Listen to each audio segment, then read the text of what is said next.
जैसे जैसे लोकसभा चुनाव करीब आ रहा है, वैसे वैसे बिहार में प्रतिदिन राजनीतिक दलों में कुछ न कुछ परिवर्तन देखने को मिल रहा है। दरअसल ये परिवर्तन सिर्फ 2024 के लोकसभा चुनाव के मद्देनजर नहीं, बल्कि 2025 के विधानसभा चुनाव की भी तैयारी है। बिहार में ऐसा साफ दिखना शुरू हो गया है कि भाजपा इस रेस में सबसे आगे है। बाकी पार्टियों के लिए चुनाव में अभी 1 साल की देर है, लेकिन भाजपा की तैयारी ऐसी लग रही है जैसे कल लोकसभा चुनाव है और परसों विधानसभा चुनाव। और तैयारी भी ऐसी कि ज्यादा से ज्यादा लोकसभा चुनाव जीतने के बाद मुख्यमंत्री भी अपना बनवाने जैसा। इसी के मद्देनजर बिहार के संगठन में भारी फेरबदल करते हुए बिहार के मजबूत और लोकप्रिय नेता सम्राट चौधरी के हाथ में बिहार की कमान दे दी गई है। भाजपा ने बिहार के लिए नए सम्राट की घोषणा कर महागठबंधन के MY समीकरण की बड़ी काट ढूंढ ली है। अब भाजपा MY का जवाब लव कुश से देगी। गौरतलब है कि इस रणनीति से सिर्फ 2024 नहीं, 2025 में भी भाजपा साधने के फिराक में है।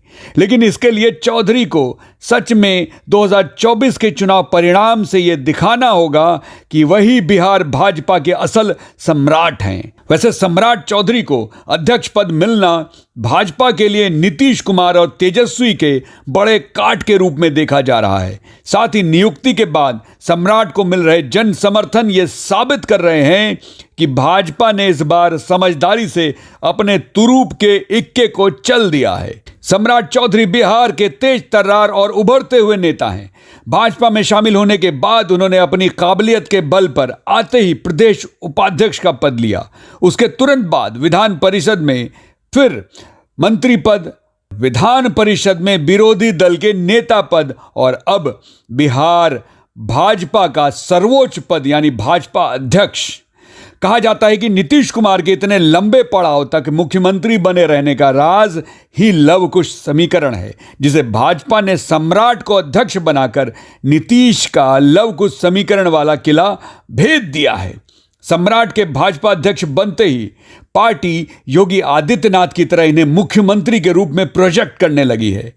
सम्राट चौधरी का व्यक्तित्व भी योगी की तरह मुखर, निडर और विरोधियों पर ताबड़तोड़ हमले करने वाला जैसा है। योगी की तरह सम्राट भी आजकल भगवा मैं होकर घूम रहे हैं। इनके सर पर भगवा पगड़ी जो नीतीश कुमार को सत्ता से उखाड़ने के संकल्प के साथ बंधी है, इनके समर्पण को और भी दृढ़ करता है। अब सवाल यह है कि सम्राट क्या तेजस्वी नीतीश के किले को आने वाले लोकसभा चुनाव में भेद पाएंगे? दरअसल लव कुश समीकरण के संपूर्ण वोट पर एकाधिकार पाने के लिए भाजपा ने उपेंद्र कुशवाहा को भी एनडीए के पाले में ले लिया है। मतलब थोड़ा भी तितर बितर होने वाला कुशवाहा वोट अब बिल्कुल ना फिसले, ऐसी रणनीति बनाई जा रही है। उपेंद्र कुशवाहा भी अपने भाषण में कह चुके हैं कि सम्राट चौधरी के भाजपा अध्यक्ष बनते ही यह साफ हो गया है कि अब नीतीश कुमार को खुरचन भी नसीब नहीं होगी।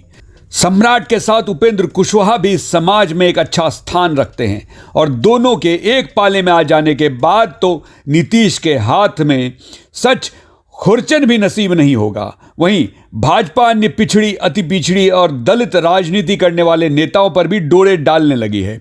वीआईपी के मुकेश सहनी और चिराग पासवान की एनडीए में वापसी करीब करीब तय मानी जा रही है। किसी को X तो किसी को Y तो किसी को Z सिक्योरिटी देकर भाजपा द्वारा उन्हें लुभाया जा रहा है। मतलब आने वाले समय में महागठबंधन में जदयू, राजद और कम्युनिस्ट के अलावा बिहार की बाकी पार्टियां भाजपा के खेमे में ही आती दिख रही है। अभी तक बनते बिगड़ते समीकरण से तो ये लग रहा है कि भाजपा लोकसभा साधते साधते सम्राट चौधरी के कारण बिहार सरकार की कुर्सी तक जरूर पहुंच जाएगी। जनता पार्टी के लोगों ने संकल्प लिया है कि 2024 में 40 में सब सारी सीटें बिहार से जिताकर आदरणीय नरेंद्र मोदी जी की सरकार स्थापित करना है और 25 में पहली बार 75 वर्षों में आदरणीय नरेंद्र मोदी जी और अमित शाह जी के नेतृत्व में हम बिहार में भी सरकार भारतीय जनता पार्टी के बनाने का काम करें।